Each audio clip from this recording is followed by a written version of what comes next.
In a far country. When a man journeys into a far country, he must be prepared to forget many of the things he has learned, and to acquire such customs as are inherent with existence in the new land. He must abandon the old ideals and the old gods, and oftentimes he must reverse the very codes by which his conduct has hitherto been shaped. To those who have the protean faculty of adaptability, the novelty of such change may even be a source of pleasure. But to those who happen to be hardened to the ruts in which they were created, the pressure of the altered environment is unbearable, and they chafe in body and in spirit under the new restrictions which they do not understand. This chafing is bound to act and react, producing diverse evils and leading to various misfortunes. It were better for the man who cannot fit himself to the new groove to return to his own country. If he delay too long, he will surely die. The man who turns his back upon the comforts of an elder civilization to face the savage youth, the primordial simplicity of the North, may estimate success at an inverse ratio to the quantity and quality of his hopelessly fixed habits. He will soon discover, if he be a fit candidate, that the material habits are the less important. The exchange of such things as a dainty menu for rough fare, of the stiff leather shoe for the soft, shapeless moccasin, of the feather bed for a couch in the snow, is, after all, a very easy matter. But his pinch will come in learning properly to shape his mind's attitude toward all things, and especially toward his fellow man. For the courtesies of ordinary life, he must substitute unselfishness, forbearance, and tolerance. Thus, and thus only, can he gain that pearl of great price, true comradeship. He must not say thank you. He must mean it without opening his mouth, and prove it by responding in kind. In short, he must substitute the deed for the word, the spirit for the letter. When the world rang with the tale of Arctic gold and the lure of the North gripped the heartstrings of men, Carter Weatherby threw up his snug clerkship, turned the half of his savings over to his wife, and with the remainder bought an outfit. There was no romance in his nature. The bondage of commerce had crushed all that. He was simply tired of the ceaseless grind and wished to risk great hazards in view of corresponding returns. Like many another fool, disdaining the old trails used by the Northland pioneers for a score of years, he hurried to Edmonton in the spring of the year. And there, unluckily for his soul's welfare, he allied himself with a party of men. There was nothing unusual about this party, except its plans. Even its goal, like that of all other parties, was the Klondike. But the route it had mapped out to attain that goal took away the breath of the hardiest native, born and bred to the vicissitudes of the Northwest. Even Jacques Baptiste, born of a Chippewa woman and a renegade voyageur, having raised his first whimpers in a deerskin lodge north of the 65th parallel, and had the same hushed by blissful sucks of raw tallow, was surprised.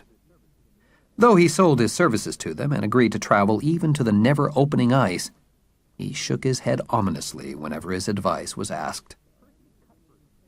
Percy Cuthfert's evil star must have been in the ascendant, for he, too, joined this company of Argonauts.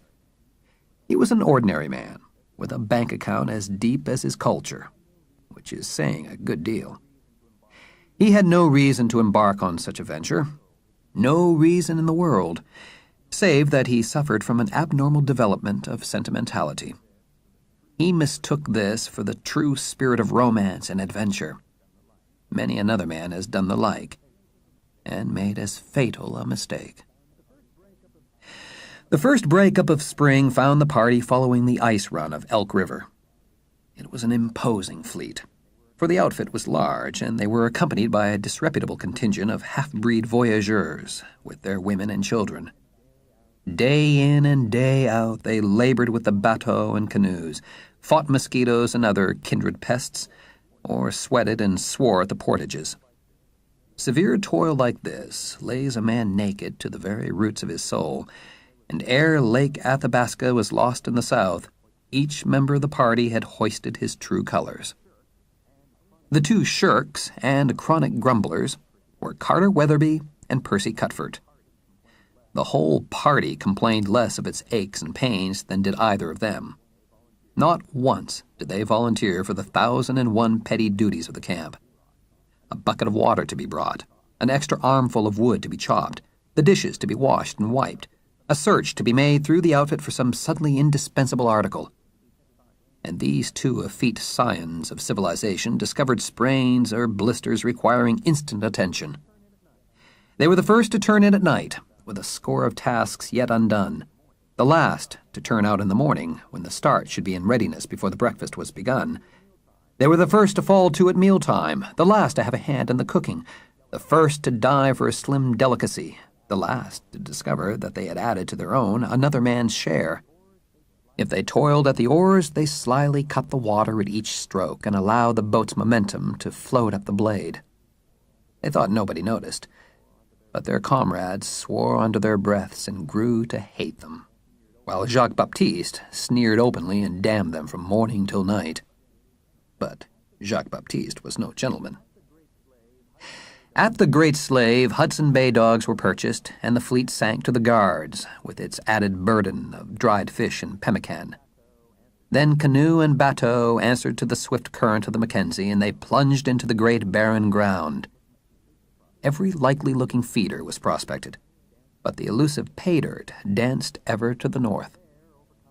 At the Great Bear, overcome by the common dread of the unknown lands, their voyageurs began to desert, and Fort of Good Hope saw the last and bravest bending to the tow lines as they bucked the current, down which they had so treacherously glided. Jacques-Baptiste alone remained. Had he not sworn to travel even to the never-opening ice?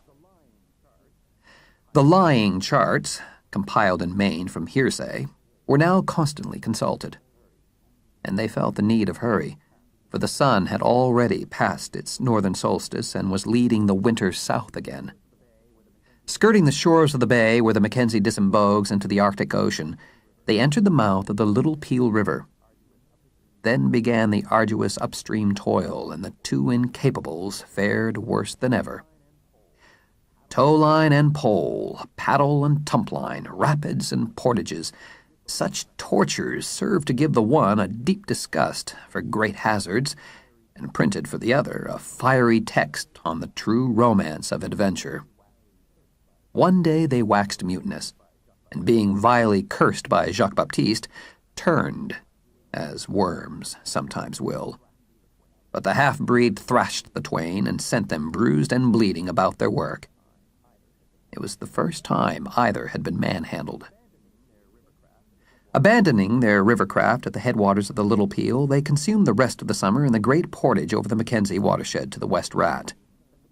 This little stream fed the Porcupine, which in turn joined the Yukon, where that mighty highway of the north countermarches on the Arctic Circle.